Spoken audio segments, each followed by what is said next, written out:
They say travel is for the young, but what if that's the greatest lie we've ever believed? What if the golden years aren't about slowing down, but finally going where your soul has always wanted to be? In 2025, a quiet revolution is happening, not in politics or technology, but in plane seats and passport stamps. Seniors, once told to stay home, are now leading a silent exodus to Iceland's glowing skies, Japan's slow trains, and the quiet deserts of New Mexico. They're not chasing time, they're reclaiming it. But is this freedom or an escape? And what happens when your last journey becomes your most important one? This isn't just about destinations. It's about purpose, legacy, and the places we run to when there's nothing left to prove. Hit like, subscribe, and let's go.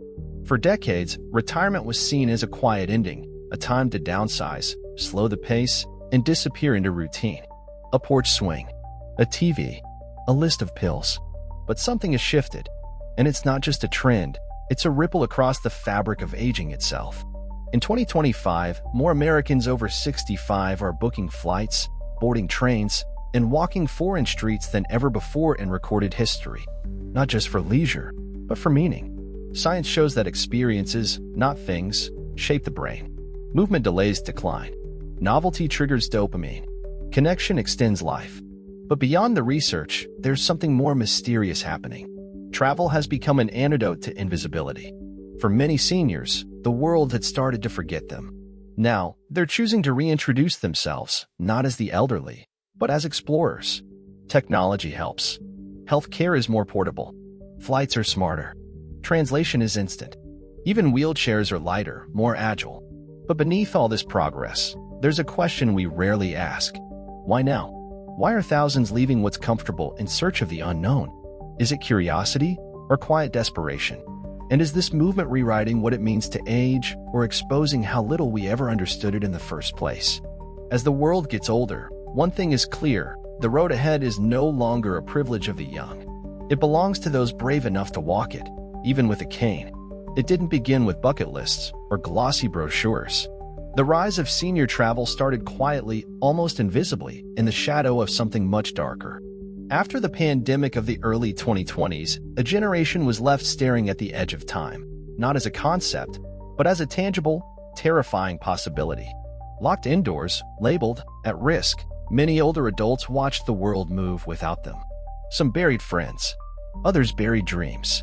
But in the silence that followed, a question began to form. What if the time we thought we had is gone? And with that, something awakened. Not recklessness, but urgency. A shift from saving for the future to seizing the now. At first, it was a few: widows booking solo cruises, veterans hiking national trails, old couples learning how to navigate airports again. But then, the movement spread. Seniors weren't just traveling. They were escaping. Not just from homes, but from the narrative that aging means shrinking. Economists called it a trend. Marketers rebranded it as silver exploration. But they missed the warning signs.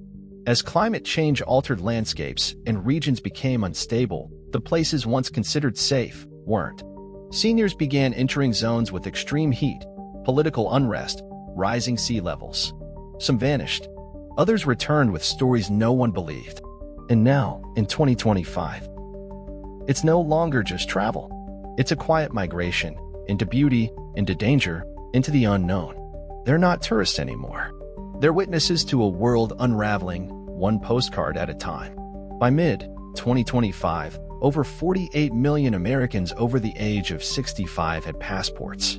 That number had never been higher, but neither had the risks. Seniors were now the fastest growing segment of solo travelers. And while the headlines celebrated active aging, few spoke of what really lurked beneath those smiling photos. In the last year alone, travel-related injuries in the 65-plus group rose by 37%. Cases of heat stroke in southern Europe, lost hikers in national parks, heart attacks mid-flight, hours away from medical support. But it's not just about health. Entire destinations are changing faster than brochures can keep up. Venice now floods monthly. Parts of Arizona are under heat advisories 180 days a year. Forest fires have reshaped Canada's western routes. And yet, seniors keep going. Why? Because the danger doesn't just exist out there. It's in staying still, in fading quietly. For many, each trip feels like a rebellion against time itself, a last, fragile claim on wonder. But that wonder carries weight. Insurance companies now quietly charge seniors double or refuse coverage altogether for certain regions. Some airports, overloaded and understaffed, no longer assist elderly travelers. And beneath the surface, whispers grow about seniors going off-grid, about hidden communities forming in remote corners, not just visiting, but staying. The line between adventure and abandonment is beginning to blur. And you have to ask yourself, if the world is becoming less safe by the year, why are they the ones rushing toward it? Here's the part no one talks about. Aging brains are wired for wonder. Neurologists have discovered that after 65, the human mind becomes more sensitive to beauty, not less. The emotional centers in the brain, particularly the amygdala, react more strongly to awe, to natural splendor, to novelty. Which means, the older we get, the more we need the world to feel alive. It's not indulgence, it's biology. And here's the twist. Scientists now believe that purposeful travel in old age can literally slow cognitive decline. A study out of Switzerland found that seniors who traveled at least twice a year retained memory and decision-making capacity 5 years longer than those who didn't. But there's a darker side. Some neurologists warn that this same need for awe can become an addiction, an escape from mortality itself. And for some, it becomes compulsive. Constant motion, no ties, no roots. They begin to vanish from databases, dropping off social records, leaving no forwarding address. Governments call it disappearing pensioners. Others call it evolution. Is this the next stage of aging, or the last? One researcher compared it to the instinct of elephants, walking off to die alone. But what if they're not walking to die? What if, deep in the circuits of the human brain, there's a final command, not to rest, but to search? If true, this changes everything we thought we knew about aging. It's not the end of the story. It might be the beginning of a question we were never meant to answer. In 2025, travel for seniors isn't just possible, it's engineered. AI-powered assistants now guide older travelers through airports, translating real-time conversations, scanning boarding passes, and even detecting signs of fatigue. Wearable tech monitors heart rate, hydration, and stress, alerting medics before the traveler even knows something's wrong. Smart luggage follows at your heel. Smart glasses overlay historical facts on ancient ruins. But the question no one's asking is, at what cost? Researchers at MIT are raising red flags. As dependency on technology rises, critical survival instincts begin to fade. Some elderly travelers rely so fully on apps and devices, they lose the ability to navigate without them.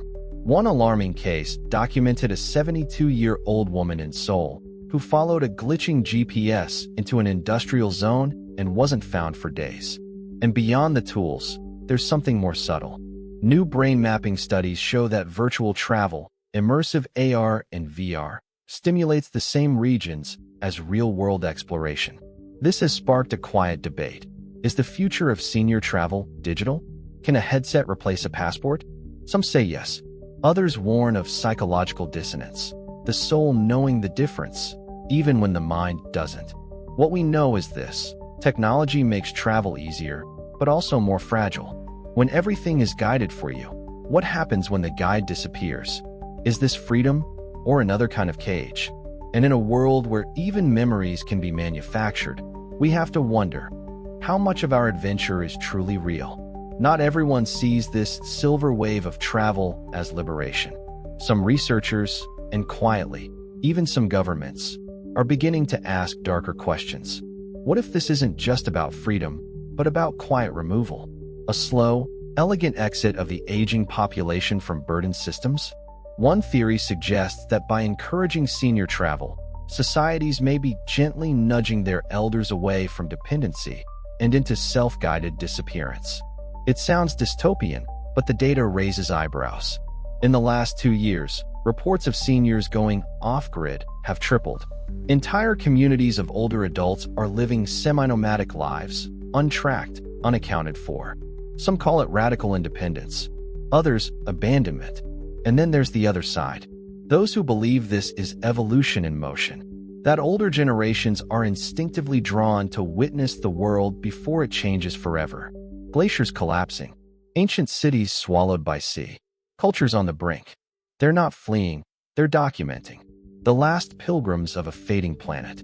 But even that version has its cost. Families left behind, medications missed, final calls unanswered. There's a price to every journey, and no algorithm can calculate it. The debate now divides experts. Is this the golden age of elder empowerment, or the quietest social experiment we've ever seen? Have we given seniors wings, or just shown them the door? The world applauds their courage. But beneath the applause, a question echoes louder with each passing mile. Who really benefits from their departure, and who stays to count what's lost? What began as a movement of freedom has become something much larger and far more unpredictable. Senior travel is no longer just a lifestyle trend. It's reshaping entire industries, rewriting economic flows, and, perhaps unintentionally, accelerating cultural erosion. Small towns built for tourists now swell with older migrants who never leave. Local resources strain. Younger generations, priced out of housing, quietly resent the influx. But beyond economy, the psychological shift is even deeper. Elders, once seen as the keepers of memory, are now the seekers of escape. And their absence is felt. Communities fracture. Wisdom is no longer passed down. It's carried away in one-way flights. At the same time, scientists have begun to notice something unexpected. The constant stimulation, the endless novelty, may be triggering a form of cognitive adaptation. Older brains are becoming more flexible, less anchored. Some call it resilience. Others, mutation. Is this the dawn of a post-static age, where aging no longer leads to stillness, but acceleration?